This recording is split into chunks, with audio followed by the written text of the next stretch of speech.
মরশুমের এই খাবারগুলো না খেলে মনে হয় যেন কি একটা খাইনি এবছর। তো আমার এটা ভীষণ পছন্দের খাবার, সিমের বিচি। তো আমি এখানে সিমের বিচিটাকে নিয়ে 2 ঘন্টা আগে ভিজিয়ে রেখেছিলাম জলে। এটা অনেক রকমভাবে রান্না করা যায়, কিন্তু আজকে আমি যেভাবে রান্না করছি আজকে সেটাই তোমাদের সাথে শেয়ার করছি। সিমের বিচিগুলো জলে একটু আগে থেকে ভিজিয়ে রাখলে ছুলতে কিন্তু খুব সুবিধা হয়। এরকম আঙুল দিয়ে একটুখানি চাপ দিলে, বুড়ো আঙুলটা দিয়ে চাপ দিলেই এরকম দেখো বীজগুলো বেরিয়ে আসছে আর খোসাগুলো হাতে খুলে আসছে। তো এইভাবে আমি সবগুলো বীজ পরিষ্কার করে নিচ্ছি। এটা ওপার বাংলার জনপ্রিয় একটা খাবার, বিশেষ করে নোয়াখালী চট্টগ্রামের মানুষরা এই সিমের বিচিটা ভীষণ পছন্দ করে খেতে। আর আমারও ভীষণ পছন্দের একটা খাবার এটা। ডাল, মাছের ঝোল, ভাজা বিভিন্নভাবে খাওয়া যায়, তবে আমার সবথেকে বেশি ভালো লাগে শুটকি মাছ দিয়ে। যদিও বা আজকে আমি শুটকি মাছ দিয়ে বানাচ্ছি না, আমি আজকে কাতলা মাছের মাথা দিয়ে বানাবো। তো এখানে আমি কড়াইতে সর্ষের তেল গরম করে মাছের মাথাগুলো একটু নুন হলুদ মাখিয়ে ভালো করে লাল লাল করে ভেজে নিচ্ছি। তো এটা মাছের মাথা দিয়েও খেতে কিন্তু দুর্দান্ত লাগে। মাথাগুলো এখানে ভাজা হয়ে গেছে, এবার তুলে নিচ্ছি। প্রত্যেকটা দানা শস্যে যেরকম পুষ্টিগুণ রয়েছে সেই রকম কিন্তু সিমের বিচিতেও প্রচুর পরিমাণে পুষ্টিগুণে ভরপুর। এতে প্রচুর পরিমাণে প্রোটিন রয়েছে, ক্যালসিয়াম, ম্যাগনেসিয়াম, আয়রন এগুলোও রয়েছে। তো সেই জন্য এটা কিন্তু ভীষণই উপকারী। তো এবার ওই তেলের মধ্যেই আমি ছোট ছোট করে টুকরো করে কেটে নেওয়া, ডুমো ডুমো করে কেটে নিয়েছি আলুগুলো। আলু দিয়ে এটাকেও একটু নুন আর হলুদ দিয়ে লাল লাল করে ভেজে নেব।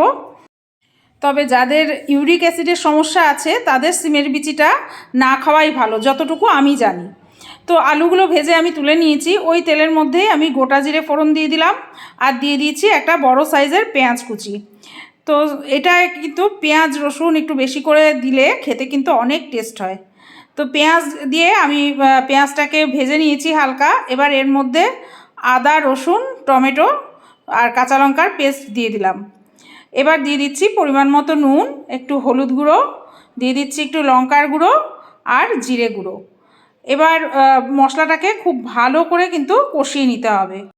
মশলাটা কষানোর উপরেই কিন্তু তরকারির টেস্টটা অনেকটা নির্ভর করে। তো মশলাটা কষাতে কষাতে আমি মিক্সির জারটা ধোয়া জল দিয়ে দিলাম একটুখানি। জলটা দিয়ে মশলাটা ভালো করে কষাবো যতক্ষণ না মশলা থেকে তেল ছাড়ে। দেখো মশলা থেকে ভালো করে তেল ছেড়ে দিয়েছে।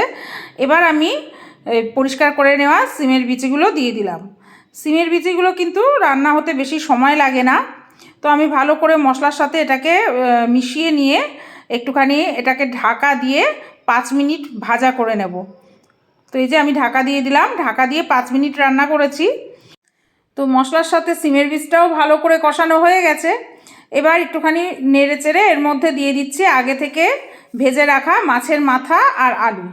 আলুটাও 50% সিদ্ধ হয়ে গেছে। তো এবার দিয়ে দিলাম এর মধ্যে টুকরো করে কেটে নেওয়া টমেটো। টমেটোগুলোকে আমি একটু লম্বা লম্বা করে কেটে নিয়েছি। একটা টমেটো আমি এখানে কেটে দিয়েছি। এইভাবে টমেটোটা 2বার আমি ইউজ করেছি। এইভাবে দিলে পরে দেখতেও সুন্দর লাগে আর খেতেও ভালো লাগে। তো এবার এর মধ্যে দিয়ে দিলাম পরিমাণ মতো জল। এখন ভালো করে সব কিছু মিশিয়ে নিচ্ছি। নিয়ে জলটা যখন ফুটে উঠবে এটাকে ঢাকা দিয়ে কম আঁচে মিনিট 10 রান্না করব। তো 10 মিনিট রান্না করে নিয়েছি। 10 মিনিট পরে দেখো কালারটাও কত সুন্দর হয়েছে। দেখে নিলাম আলুটা পুরোপুরি সিদ্ধ হয়ে গেছে। এবার সিমের বীজটাও একটু দেখে নিচ্ছি, দেখো একদম গলে গেছে। এখন টেস্টের ব্যালেন্সের জন্য এর মধ্যে দিয়ে দেবো সামান্য একটু গুড়। সাধারণত আমি মাছে খুব একটা মিষ্টি দিই না, কিন্তু এই তরকারিটাতে একটুখানি স্বাদের ব্যালেন্সের জন্য একটু মিষ্টি দিলে খেতে বেশি ভালো লাগে। তো তোমরা টেস্ট করে দেখে নেবে এই সময়। যারা মিষ্টি পছন্দ করো তারা দিতে পারো, আর যারা পছন্দ করো না নাও দিতে পারো। এবার 2টো কাঁচা লঙ্কা দিয়ে দিলাম ভেঙে, আর একটু গরম মশলা ছড়িয়ে দিলাম। কাঁচা লঙ্কাটা এই সময় দিলে ফ্লেভারটা কিন্তু দারুণ আসবে। তো ব্যাস সব কিছু মিশিয়ে একটু ঢাকা দিয়ে স্ট্যান্ডিং টাইমে রাখলেই কিন্তু দুর্দান্ত স্বাদের মাছের মাথা দিয়ে সিমের বিচি একদম রেডি।